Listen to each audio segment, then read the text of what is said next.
What is up, y'all? Will here with Schedulefly, and this is the Restaurant Owners Uncorked podcast brought to you by us here at Schedulefly. Super simple, web-based restaurant employee scheduling software, employee scheduling and communication software.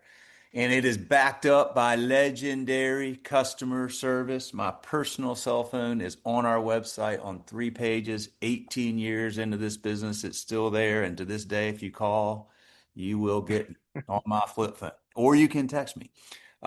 We take great care of our customers. We have simple software and we have a low price point.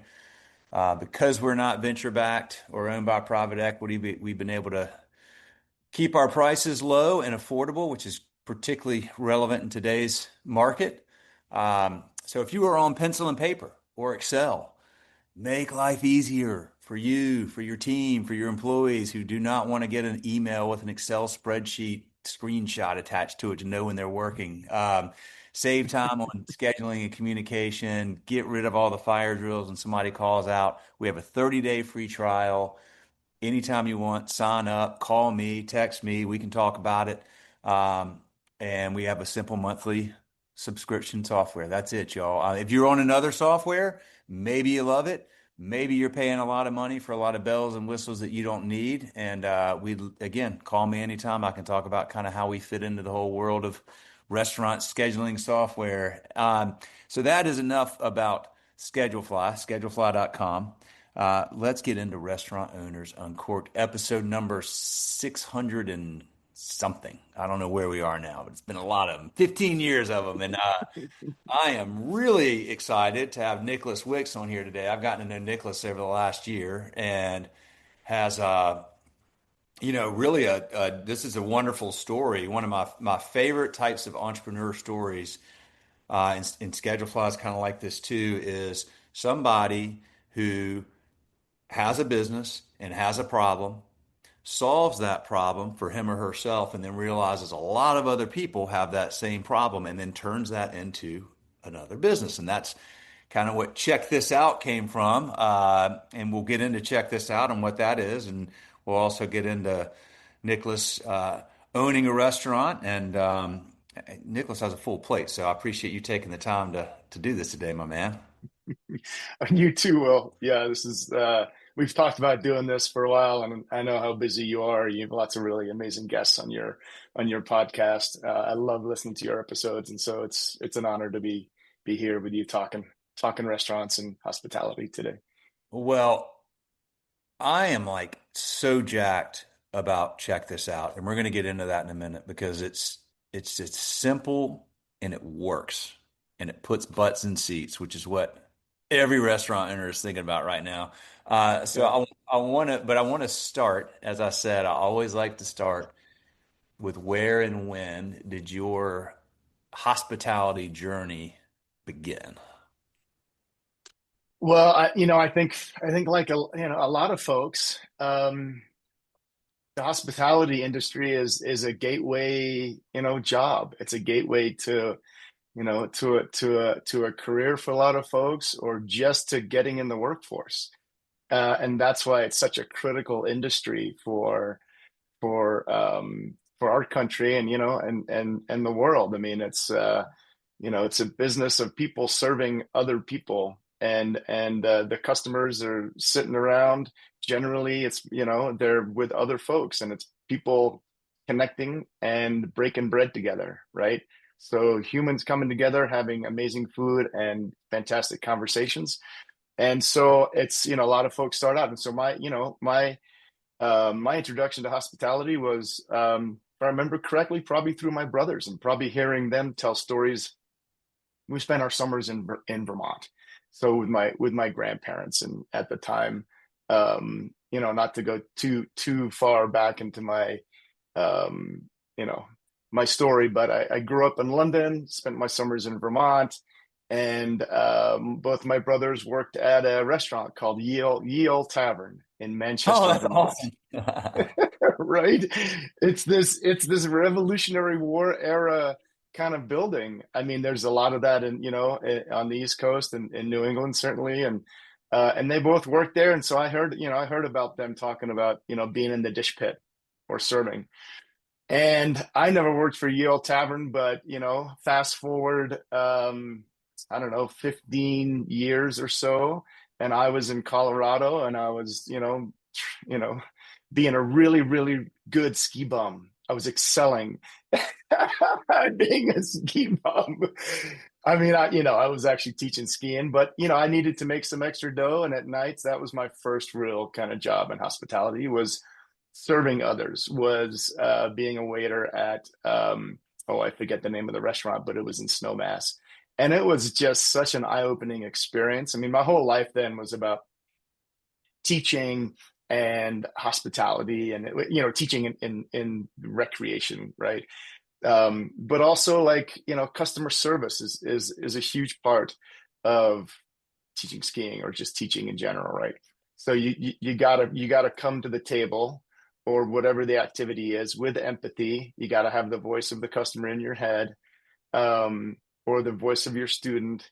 And so that was kind of my introduction to hospitality was waiting tables.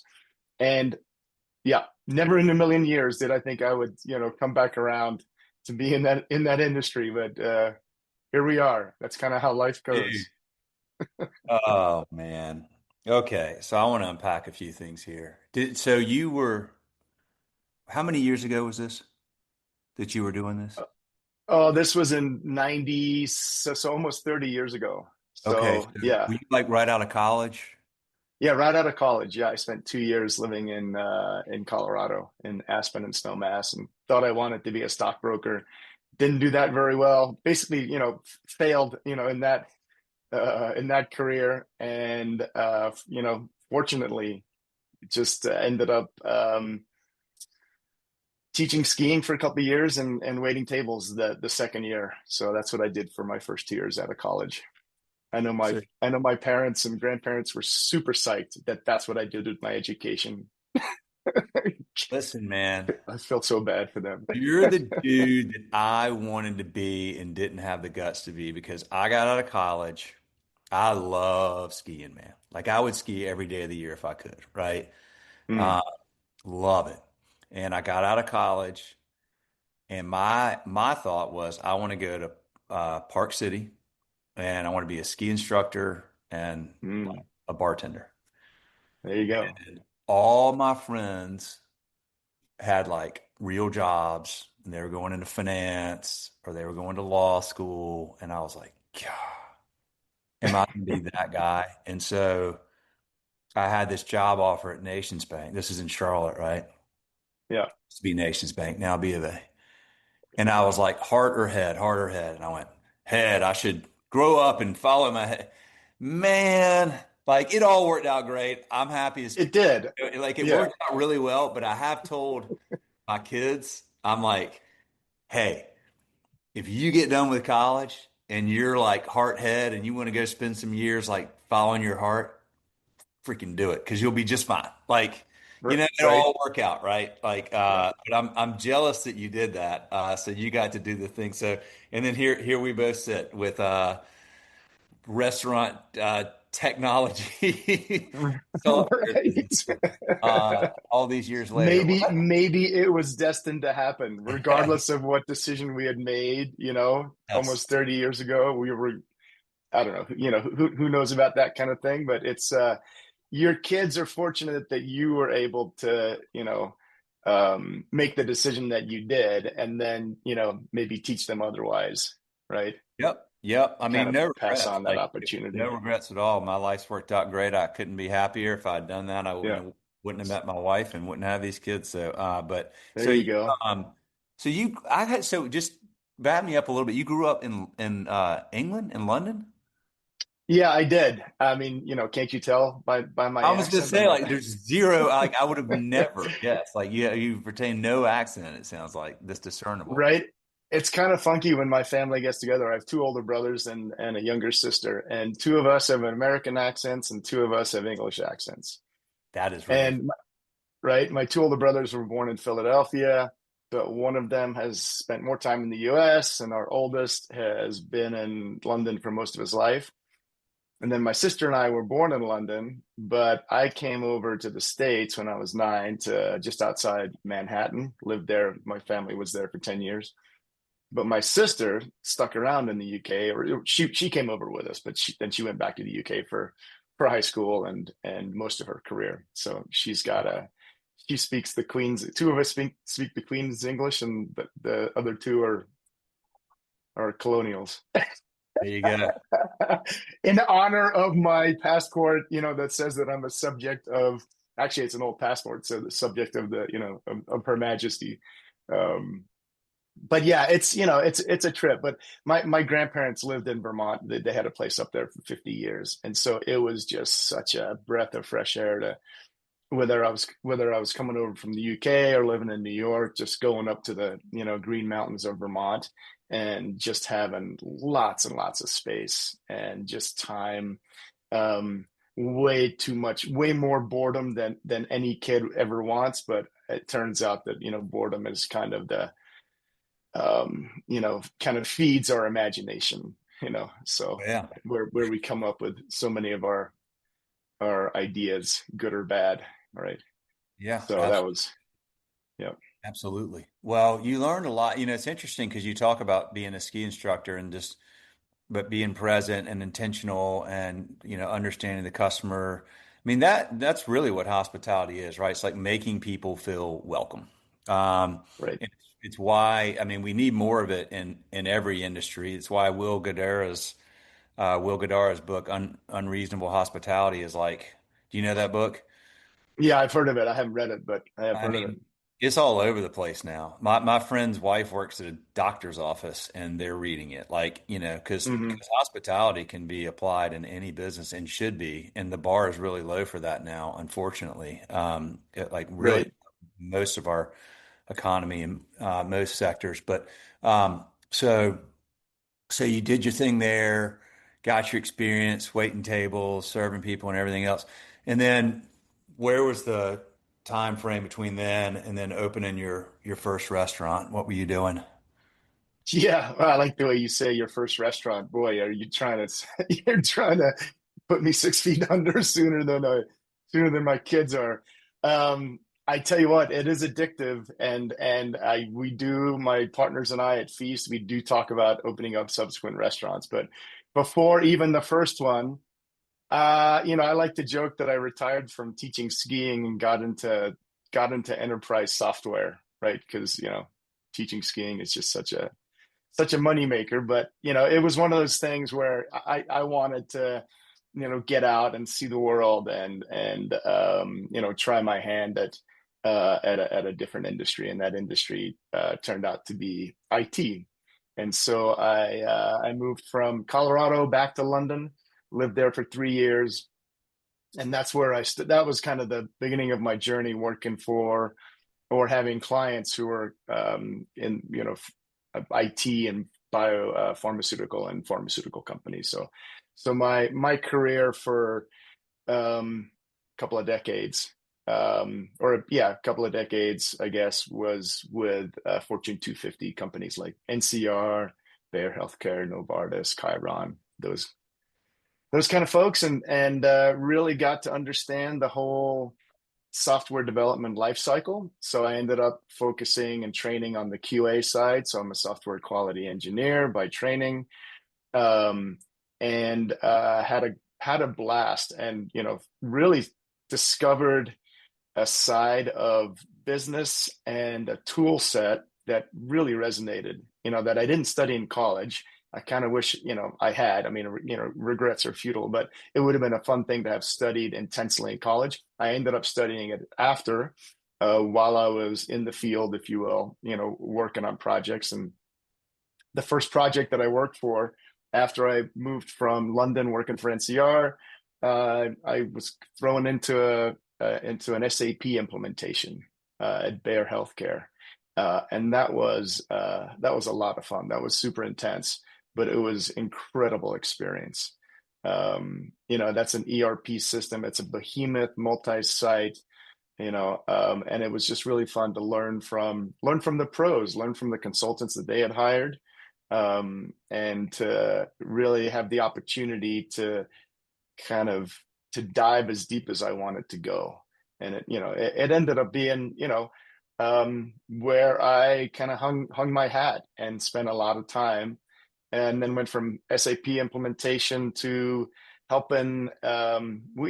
We jokingly called ourselves kind of the shadow IT group at this one particular Bear Healthcare site, because we weren't part of the IT department, but we were working on really cool reporting, tracking, and trending systems for the business owners. Business owners being the QA group or the compliance group or whoever it was in the quality assurance side of their healthcare.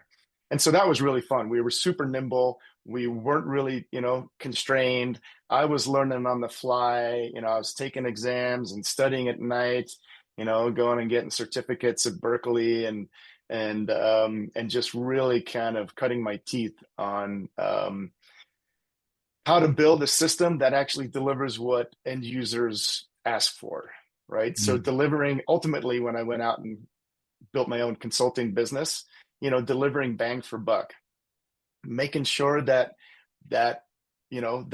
what the software system, if it turned out that software was the solution, because it not always is the solution, but if it is the solution, make sure it works and make sure it not only meets expectations but exceeds expectations. From a consulting standpoint, from a selling business, selling software standpoint, that's how you foster evangelists, right? That's how Schedule Fly, how you've had the success that you've had, is because Schedule Fly delivered above and beyond what folks were expecting. There are lots of factors obviously in that picture, but I've talked to a number of your customers, and they are so incredibly, like, their story and their excitement at talking about the value that Schedule Fly has added to their business in terms of managing staff's scheduling, it's palpable. It's like really genuine. And that's a big part of effective software, is delivering software that is fit for use, right? These are kind of QA kind of technical terms, but just bang for buck, does what it's supposed to do, right?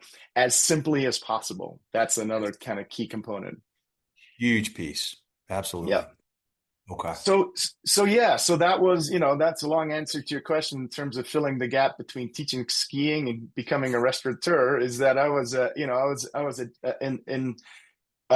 in the tech world for a while, and then I got into the nonprofit world. I started a nonprofit in San Francisco. I did that for 6 years. Fast forward, a friend of mine in Bozeman, I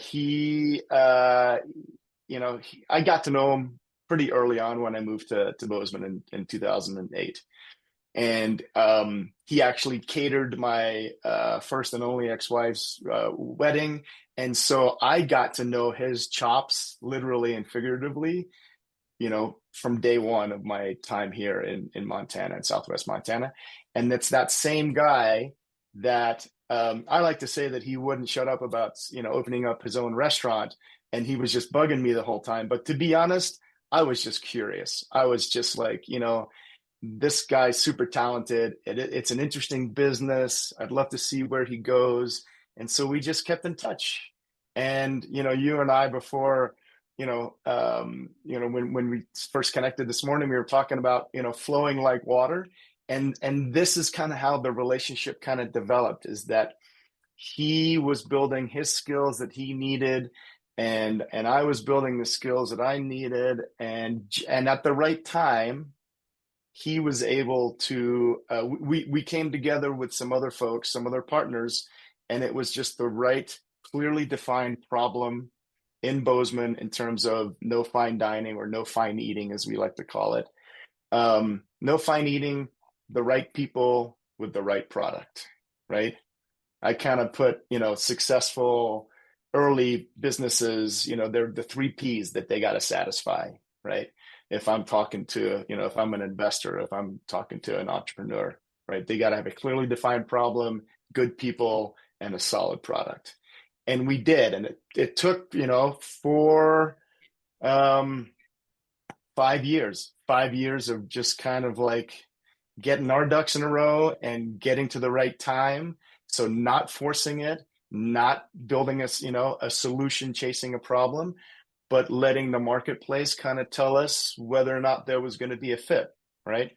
And then having the right people. So having the right executive chef, and everybody that got into the business, they all put some money into it. And without going, into too much detail, everyone had skin in the game. So we had our main supplier, was part of the group, our executive chef, GM, operating partner, myself as the managing partner, and then a couple of other partners. Actually, my college roommate got involved as well, which was super fun. So that was kind of the journey, and it was a leap. I mean, I'd never in a million years ever thought I'd get into the restaurant business. It sounds exciting, right? It sounds exciting to just about everybody, but most people are not insane enough to actually pull the trigger and to do it. But if you're fortunate enough, you've got the wherewithal and the intuition and the tuition and the right skills, right people, as part of your team, the odds are a little bit more in your favor. Never guaranteed, because pandemics happen, right? And stuff happens. What what year did y'all open Feast? We opened the restaurant on October 11th, 2015. So we just celebrated our 10-year Dude, anniversary. congratulations. That's awesome. Thanks.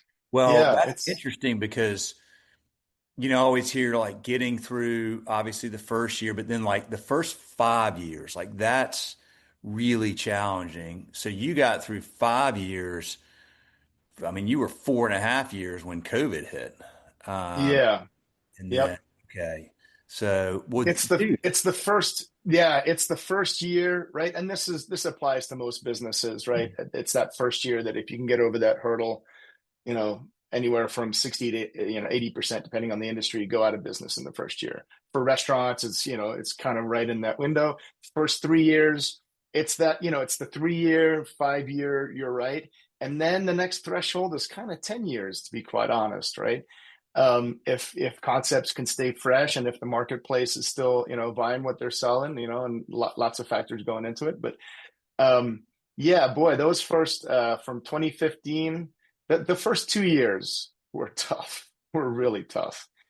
Um, what was tough about it? Like when you think back, like what was, you guys had 5 years of planning carefully, letting the market yeah, dictate. So, what made the first 2 years so tough? I ask that because we hear that a lot, and there's so many people, like you said, they're like, restaurant business is cool. I want to get into the restaurant business, but they don't right. really know what the reality of it is, particularly those first Yep. years. So, elaborate on that a little bit if you would. So, Will, you nailed it. It's this classic conflict between fantasy and reality, right? And and where the rubber meets the road is on the P&L, right? Yeah. So you go to a bank and you have projections and you have a business plan. You have an idea of, where you think your business will be in a year or 3 years or 5 years, or hopefully all of the above, right? You have your pro forma. Um, and 98%, I'm just going to say, it's not 100%, it's pretty darn close, of those pro formas are complete fantasy, right? So, which is fine, because you got to have that vision, you got to have that aspiration.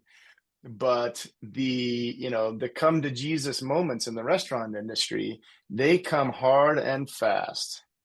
And so you got to be, you need to have enough cushion, whether it's in the marketplace, with your concept, with, to be honest, a little bit of financial cushion as well, to kind of get through those hard times of, bringing your fantasy down to earth, and kind of getting real about, this price point wasn't even close, that in our case, it turned out that we were charging too little, right?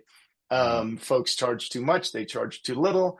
And unless you're a behemoth or you can afford to pay a consultant to help you out with your pricing strategy, you don't figure that you figure that out on the fly, right? You're building an airplane as you're flying it, right? And in a lot of cases for a lot of restaurateurs, and so it's as is so often the case in business, it's how adaptable can you be, right? And again, flowing like water, right?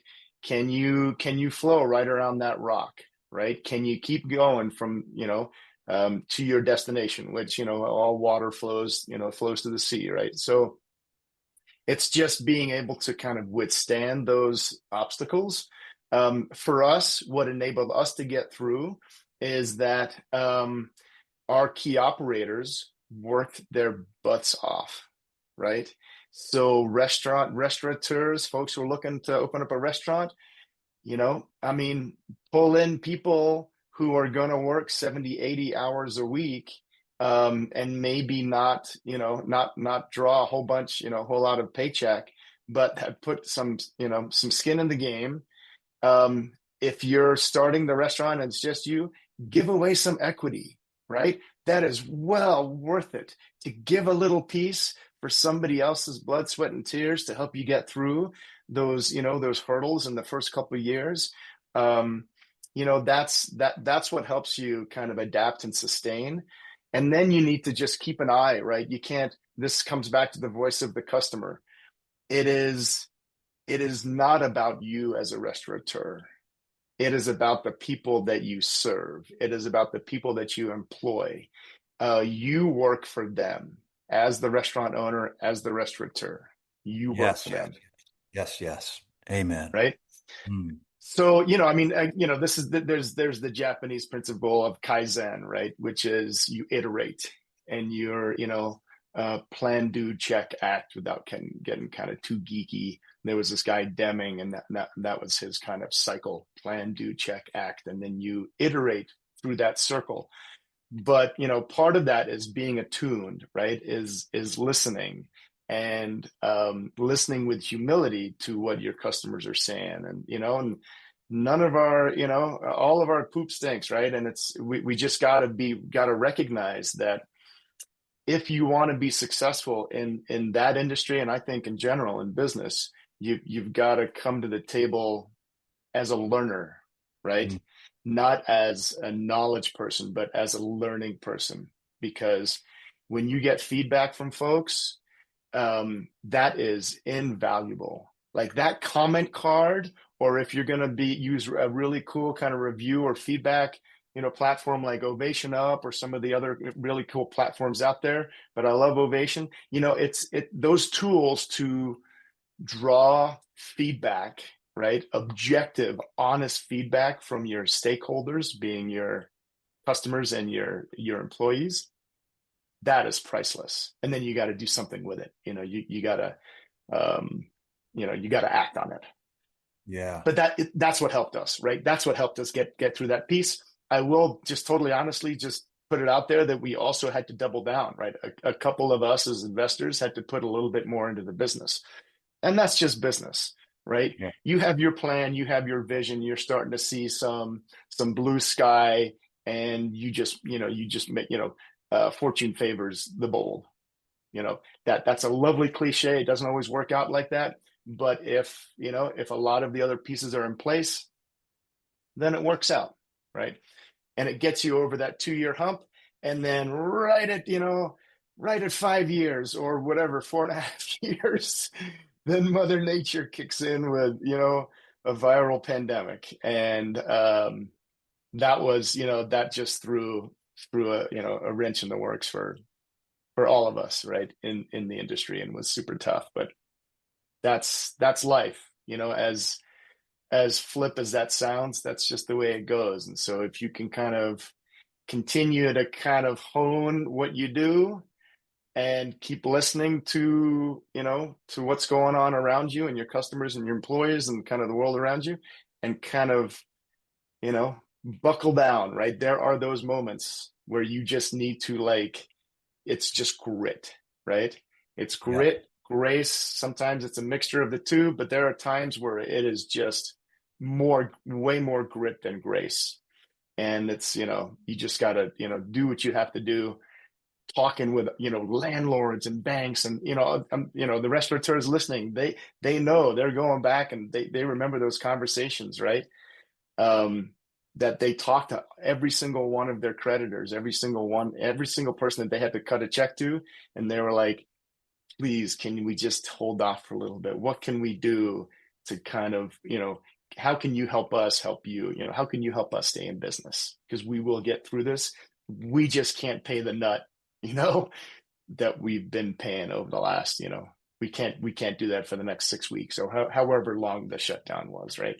So Yeah. a lot of other stuff that went into that, a lot of relief, right? Thank goodness, and a lot of restaurateurs took advantage of those, federal funds, whether it was the PPP or the ERC, and thank God. I mean, that saved the industry, right? A lot of those funds saved the industry. So, yeah, that's a little bit of, of Feast journey. Well, I mean, that led right to check this out. I mean, how did this, like, when did the idea strike and what did you start doing and when did you realize you had another business? Yeah. So, part of that, come to Jesus moment in year 2 was, um, we are not getting enough people, coming into the restaurant eating this amazing food, right? We were trying everything. We paid for every, type of marketing and advertising under the sun except for TV ads, and it just wasn't working, right? We did direct mail. Direct mail was actually quite effective, right? We had emails going out announcing specials or events.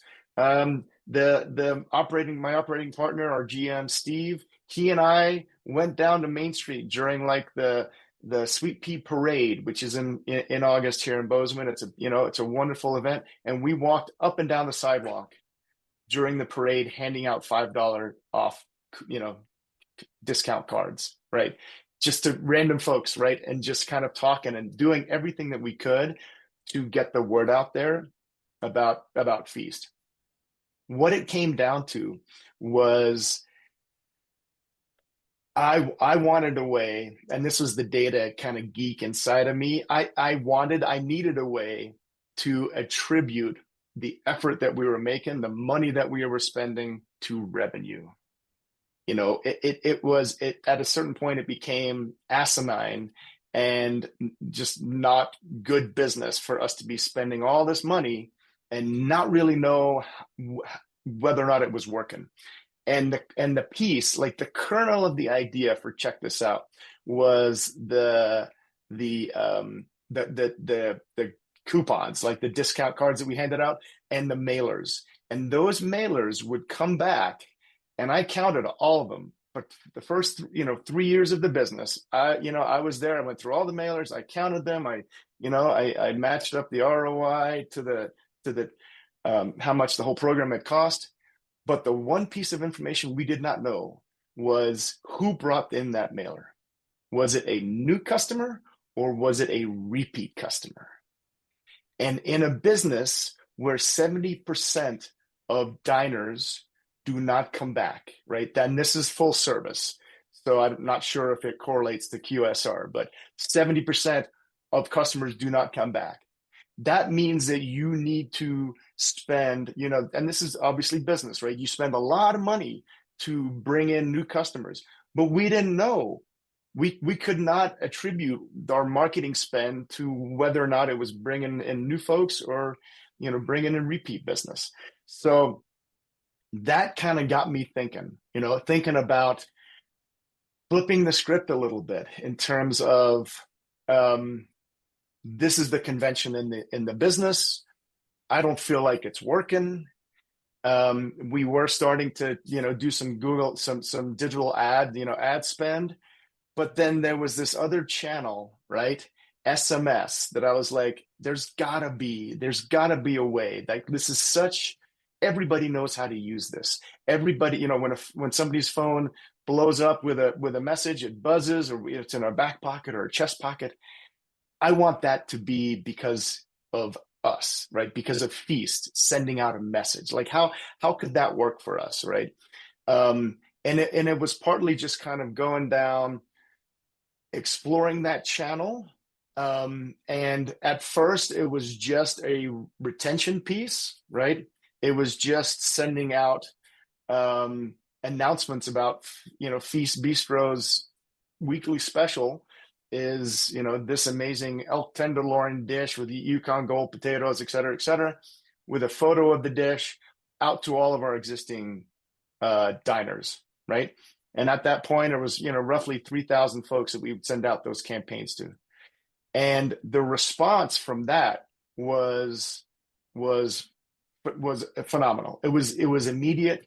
Within 2 to 4 hours, we would see the bulk of the engagement and response to those texts. We had a way of tracking that attribution from somebody clicking on a link to making a reservation on Talk. It was around that same time that we switched, to Talk from another platform. So we could actually track, this is getting kind of wonky, but we could track a UTM code all the way from a reservation link all the way to a reservation confirmation page, because that's what Talk does. It's not part of Amex, but that's a really cool part of their technology, right? Talk, built by the Google team in Chicago. They're brilliant. They designed it so that the final confirmation page throws off a unique URL. So in terms of tracking, that was super helpful. The next step was thinking about and figuring out, and this is where Check This Out started, was during the pandemic, we needed to communicate with our existing folks, but we also needed to get new folks coming into the restaurant. So then it was, okay, how can we build word of mouth, right? So I counted all of the mailers. I also transcribed all of the comment cards for the first 3 years, right? 1,000+ comment cards, roughly a little more than one comment card a day, right? You'd think more, but that was pretty good data. One of the data points on the comment card eventually was, how did you hear about us? And lo and behold, this is the NRA's data. This was our data as well. Over 80% of those comments as to how folks heard about us or came into the restaurant was because they heard about Feast through a family member, friend, neighbor, or coworker. And I was like, holy smokes, this whole word of mouth thing, it's not just, something that's important to our business. It is the lifeblood of getting those new folks in the door. So then, that problem or that opportunity couple, I wanted to crack that nut. And so getting a team together, that was kind of the MVP for Check This Out, was building our word of mouth engine, right? Using SMS and using really slick software, super talented development team to build a platform that enabled us, right? Feast Bistro and now other restaurants around the country to harness word of mouth and to accelerate word of mouth. So it's basically folks doing the chatty Cathy thing, but they're doing it over text, and they're doing it in a way that a restaurateur can see who is responsible for bringing in the most new business or the most repeat business, right? So, the Check This Out software, the word of mouth software, can track that value flow from referrer to referees, whether the referee is a new customer or a repeat customer. That's, that shouldn't be the responsibility of the referrer to be thinking about that. They're just incentivized to send out discounts, send out a free gift, to a restaurant, to their friends or family, or they're incentivized to build up a credit for themselves. That's part of the software. They get a kickback, right? I mean, I talk to restaurateur friends about this, and they're like, the ones that have been successful are like, all of our marketing and sales is within our four walls, right? So it's getting your existing customers to come back more often. Check This Out software increases retention by roughly a third, but then it's also harnessing that word of mouth piece, right?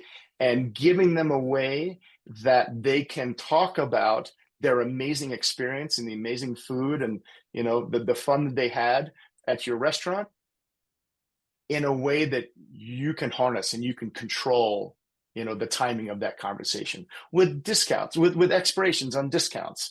And, there's a bunch of other, cool features now all separated out. Everything that we're doing, except for the software piece, has been around since the beginning of business, right?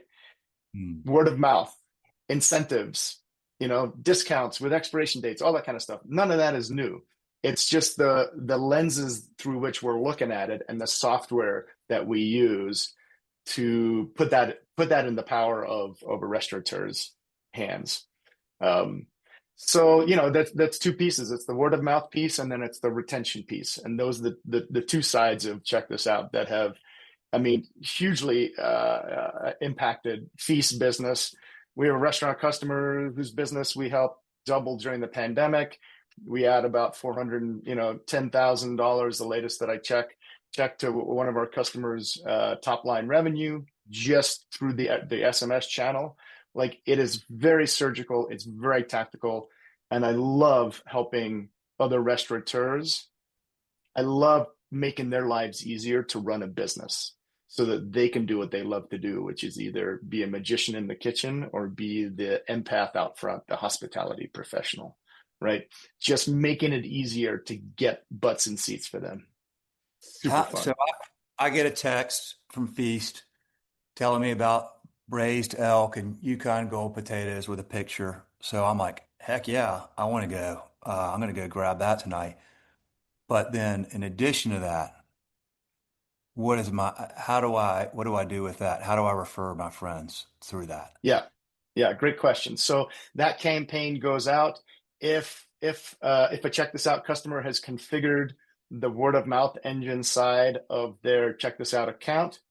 So with all the dollar amounts, expiration dates, all the configurations, once they have built a campaign about that weekly special, it's very simple. There's a box underneath the text field where they check that box, and we automatically append verbiage to the bottom of their campaign that includes all of their word of mouth configuration. So you, as a Feast customer, you're enticed by the weekly special, the elk chops and the potatoes, and then at the bottom you're invited. It says click here if you want to support Feast, or you want to send a gift, whatever the kind of intro is that the restaurant wants to use, that's kind of in their kind of communication style. Then the appended text says click here to send your friends up to a $25 discount to Feast Bistro, and all of the dollar amounts are configurable. When that discount is redeemed, you'll get a $15 credit. Click here to send discounts to your friends, right? And it does kind of break one of the cardinal rules of SMS, which is you only have one call to action, right? Call to action is the click here to make a reservation, or click here to order online, or whatever that call to action is. With the word of mouth engine, that throws in another call to action, which is click here to send discounts to your friends. We're okay with that, and our customers are okay with that, because they see on the word of mouth engine, they see a 12x ROI in gross sales. On the retention side, on average, and this is conservative, they see a 17x ROI on the getting their guests to come back more often. So you click on that link, and then our software takes you through this really quick, simple user experience where you end up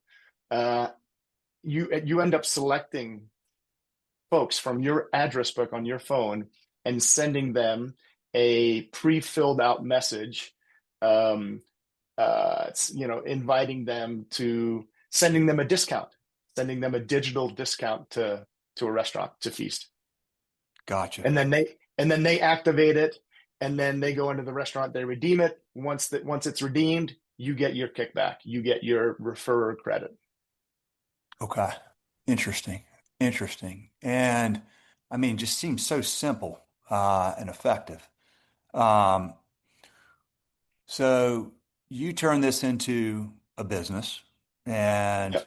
now you are out here with Check This Out, uh, promoting this to other restaurants, hustling hard. I know you're all over the place. What's It's fun. what are the like? why do restaurants not use this when they decide not to? Like, what are the, Yeah. Yeah.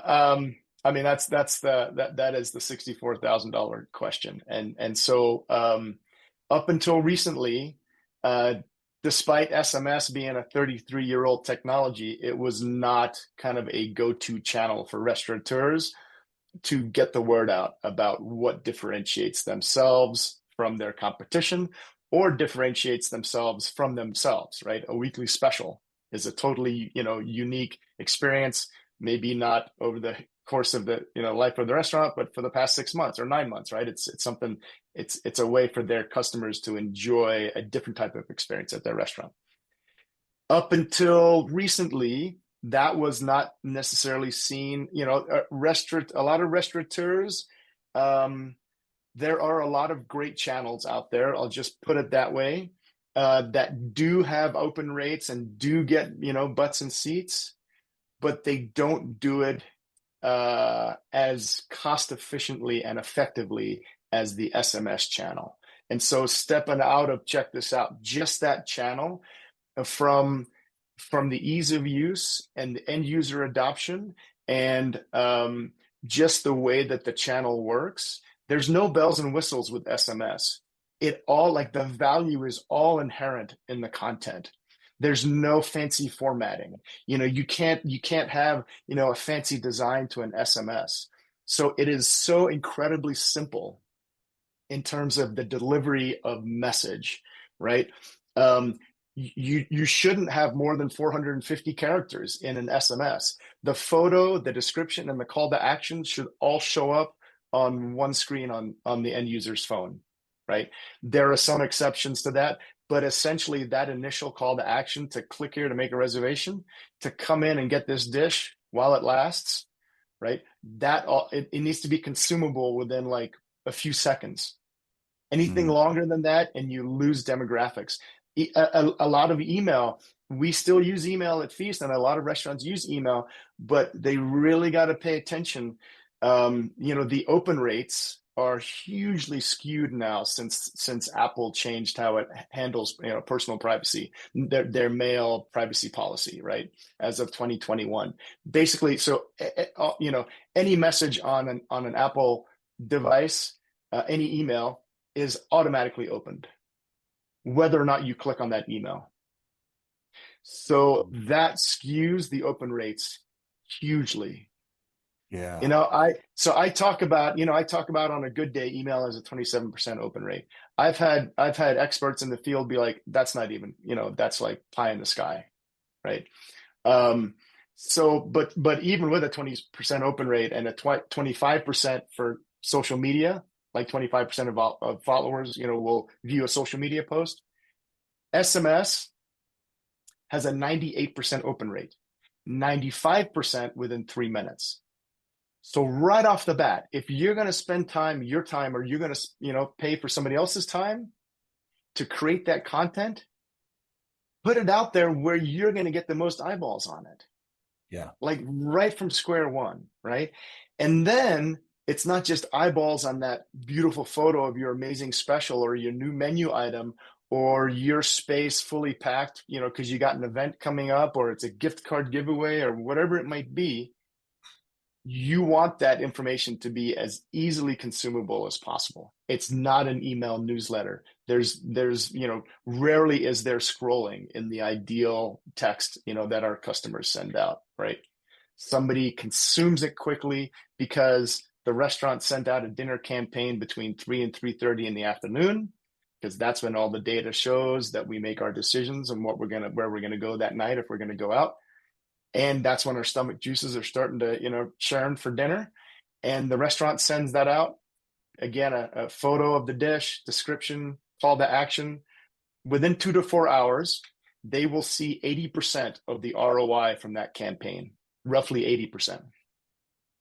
gotcha. Because folks will see that campaign, and then they'll start calling their friends or calling their loved ones, or they're like, I got nothing going on tonight, but this looks amazing. I'm going into Scargo's in Cape Cod, or I'm going into, Good Vibes Coastal Kitchen down in, out in Pearland, Texas, or I'm going into Barrios in Oklahoma City, right? A concept we just onboarded. So super excited to be working with those guys, and I can't wait to go I've been into a lot of our customers' restaurants, but I haven't been into all of them. So I'm really excited to kind of go check them out. That's essentially how it works, Will, and the adoption piece. It has been a little bit of a hurdle, but now there are a lot of other folks that are in the SMS game in the restaurant industry, and they have helped to educate folks. They are not best of breed, because it's kind of an ancillary kind of feature set to the POS or to the, web development or, digital marketing platform. We check this out is solely focused on getting butts and seats for restaurants. And so Yeah. we have all the throughput, and you can add photos, you can add GIFs, and we have all a rich feature set without bells and whistles that kind of get in the way. Yeah, you have other like POS companies that have it. It's like an add-on, but it's not as well thought out. It's not as robust. Um, Correct. yeah, Yeah. exactly. Yeah. So it's just, yeah, that's more noise sometimes than, and it actually helps you differentiate in a lot of ways, probably because you've got such a more, It it does. And some of their pricing is, it's subscription based pricing, which is great when they're looking at enterprise value, talking to investors. Investors love to see that model. It can really be a friction point, because SMS, I'll be super clear, SMS is not cheap, but it yeah, works. You get what you pay for, right? Social media is free, quote unquote free. Email is ostensibly free. You're obviously paying for somebody to create the content, but you're not going to get the engagement. You're not going to get the conversions that you get from SMS. So folks have shied away from that because there's a little bit of a lift. The way that we price it is, pay as you go. We have a minimum monthly fee that becomes negligible for most of our customers. That minimum monthly fee gets used up in half a campaign, right? Beyond that minimum monthly, you just pay for the number of messages that you send out. We have a 5-tiered, kind of pricing matrix. The more campaigns you send, the better pricing that you get. So I want to reduce the friction of folks kind of onboarding and trying it out, right? As possible. Just make it as easy as possible. And then it's super sticky because they see the results and their customers start getting excited, and they're like, wait a second, it's 3:30 on a Friday. I don't know what the weekly special is. And so we've heard this from our customers that they start getting, their their guests become really kind of excited about hearing from them via text, hearing from the restaurant about what's going on. how does somebody try it out like Barrios, which we know the folks, Good Egg Dining Group, they're a great group. How do they, like when you try it, what does that look like for a pilot with y'all?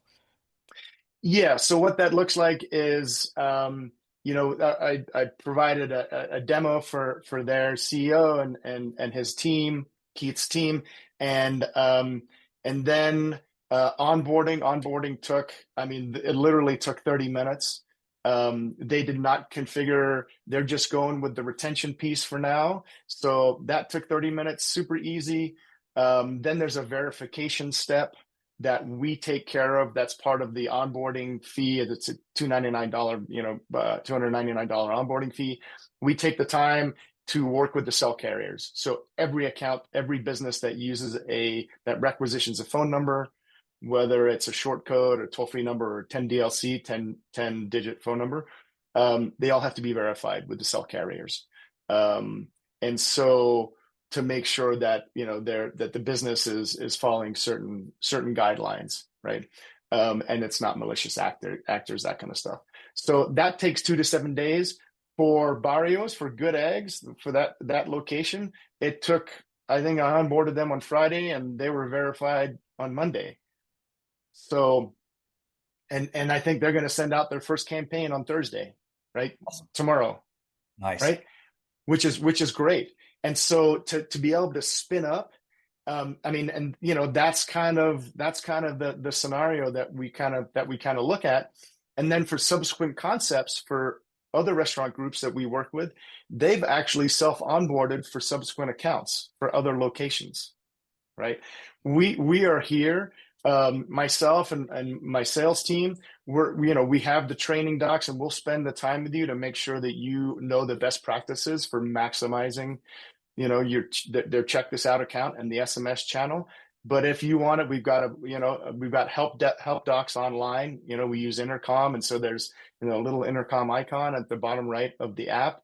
If you just enter your query or what you have a question about, and if there's a doc there in our archive, you can kind of self educate. But you can also just reach out to us.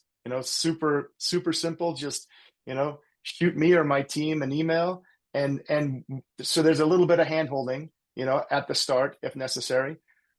But then it's so easy to use. Our customers they're off and running, right? And very, almost every pilot, I can't think of one right now, has not converted into a full customer. And for the restaurant groups where they haven't extended it out to their other locations. Oh, that's awesome. That's amazing. Yeah, What a great story. it's Man. What a great tool. What a great service. And I mean, gosh, particularly right now, getting butts in seats is on everybody's mind. yeah, yeah. I mean, the NRA in their survey, what was that, 6 months ago? I think it was their third annual survey of restaurateurs, and maybe it was from a tech kind of angle. They asked restaurants, they asked, I think they got 600 some odd responses, and 46% of them said that their single driving business goal was driving traffic, was increasing traffic, Yeah. right? Yeah. I mean, that's a huge indicator as to what's going on in the industry. We've been at this for a few years, and it's just one of those things where now Check This Out provides a tool for restaurateurs to achieve that goal, right? To get butts and seats, to increase the number of times that their guests come back into their restaurant, so increase retention, but also provide a tool that enables them to get new folks into the restaurant in a way that they can measure, right? And that Yeah. they can attribute, right, to revenue. So, yeah, I mean, it's a fun time to kind of be in the business as a restaurateur, albeit in a town like Bozeman, Montana. We're a little bit insulated, but I know the tough times are coming. But also on the tech front, to provide a solution that relieves a whole lot of pain and helps achieve gains for just awesome people out there in the restaurant industry. I love restaurateurs. They are the salt of the earth.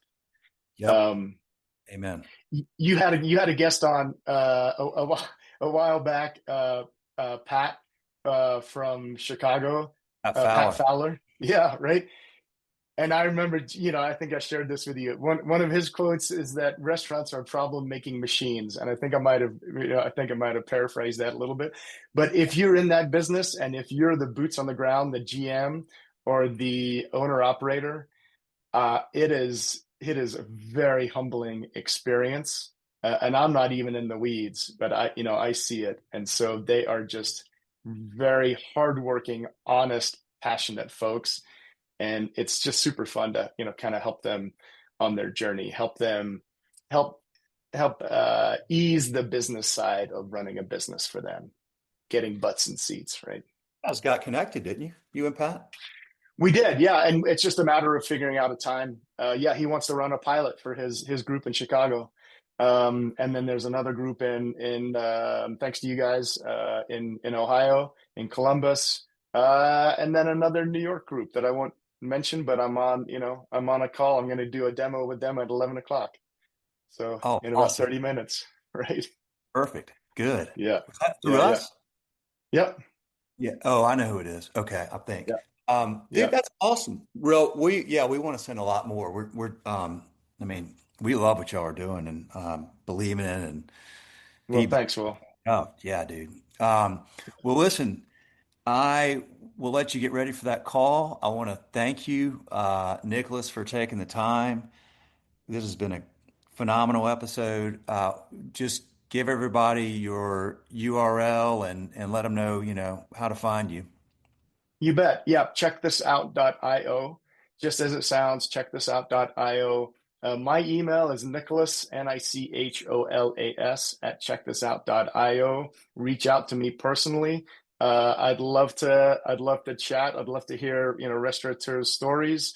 If they just want to reach out because they're looking for advice, they're opening up a restaurant, I'd be happy to, provide advice, with disclaimers and caveats that, nobody's perfect, but, I'd love to be able to pass on some of my learnings to other folks.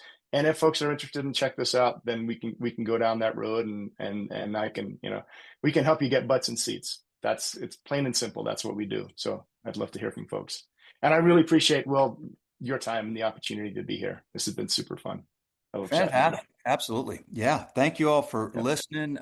Please give us a rating, a 5-star rating on Apple Podcast or Spotify, wherever you're listening. The more ratings we get, the more those algorithms put this content in front of more people. And we love these opportunities to share these stories. What a highly valuable, both educational restaurant tour story and inspiring story about a very simple, effective tech. We really are excited about it at Schedulefly, and we'll be telling our customers about it at scale here. Checkthisout.io. That is a wrap. Thank you, Nicholas. Thank you, Will.